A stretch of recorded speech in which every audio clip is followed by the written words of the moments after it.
जय जगन्नाथ सांग मैंने केमती अच्छा समस्ते भलर थे आशा करुँचा सबअर्डिनेट स्टाफ सिलेक्शन कमिशन तरफ आपण गोटे अपडेट आसी जाइए जोटा रही आपंकर RI ARY amino ICD supervisor जो आपण मानकर प्रिलिम एग्जाम होता तो फाइनाली तार रिजल्ट आसी सारी तो बर्तमान आपण मैंने वेट कर रही जो मैंने सिलेक्ट होते मेन्स एग्जाम से एग्जाम केबे हम तो से विषय में आलोचना करवा आपण नोटिस आसी जाइए तो देखो ये जो नोटिस रही है हूँ 17 मार्च 2026 आज आसी जो नोटिस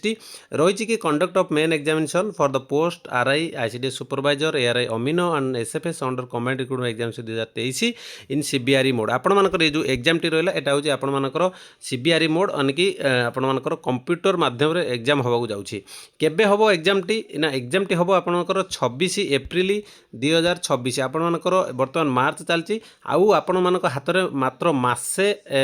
मसेरू 4-5 दिन अधिक रहा आपण मान पाखे धरिकी चल मसे रहा से हिसाब से आप प्रिपेरेसन करूँ निजक 100% प्रूफ करूँ तापर एग्जाम देवाक जातु जमीक आपर सिलेक्शन गोटे पोस्ट आपण थुआ आ जदि आपण प्रिपेरेसन न करेंगे पुणी आपने नेक्स्ट वैकेंसी से आपने वैकेंसी बारंबार आसुना जानूँ केते वर्ष थोड़े वैकेंसी आसूँ गोटे वैकेंसी गोटे जो पोस्ट आसुँच तो से जो पोस्ट रहा आपर फिलअप हाँ केते दिन लगुच आप निजे जानी तो से हिसाब से आपने 100% मेहनत करूँ निहाती भाव में सफल हे तो आशा करुँची भिडियो भल लगी था जब भिडियो भल लगी देन लाइक शेयर सब्सक्राइब करदे चैनल नुआ थे चैनल को सब्सक्राइब करके ऑल नोटिफिकेशन ऑन कर रखिए यही भल भल अपडेट पाइबापी रही नमस्कार पुणी देखा नेक्स्ट वीडियो जय जगन्नाथ।